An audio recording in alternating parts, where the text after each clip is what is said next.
Sorry, I have to make the video in batches so it won't be too cumbersome, or it won't be too long, so it won't get boring. So I said it enhances the sprayability of the paint, like the coverage. So I think that one is well understanding.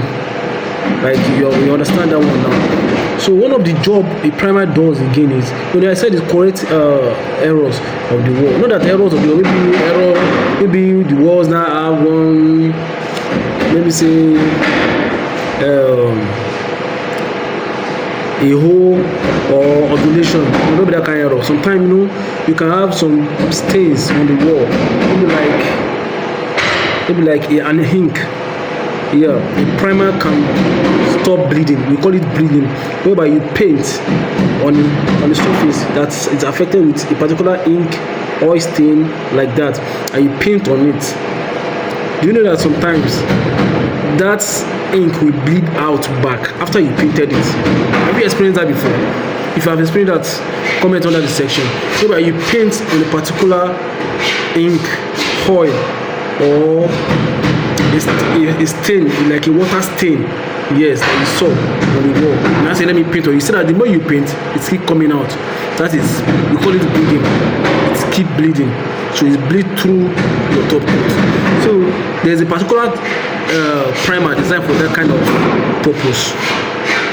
So I think with the little explanation of this primer, you understand the purpose of primer. Yeah. So when I say priming is not the process of applying primer.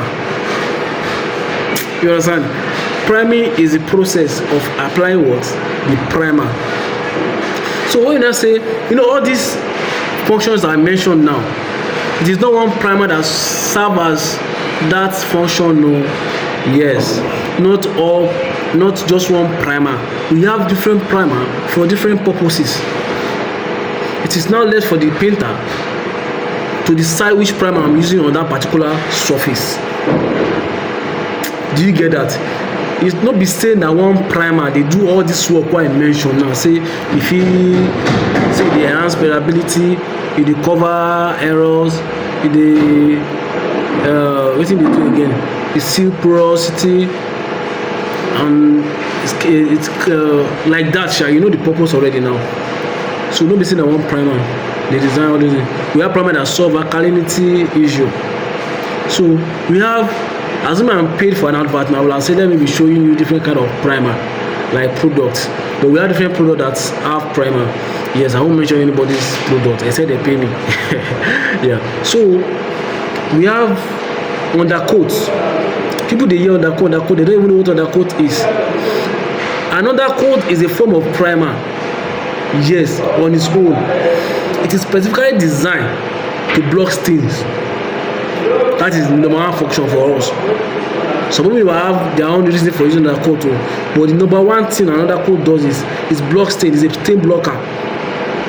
You understand? It's going to block stain. If you have those kind of stain I mentioned last, whereby you have water stain, ink, or anything, once you prepare the surface, you apply undercoat on top that surface, 2 coats. Some require more than 2 coats, depending on how tough that stain is. You understand? You apply on it. These are one of undercoat jobs. It also serve as that bonding and other things coming on top. So it's left for the painter to use the discretion which primer should I use for this particular surface. We have alkaline resisting primer. This particular primer is designed to tackle alkalinity issue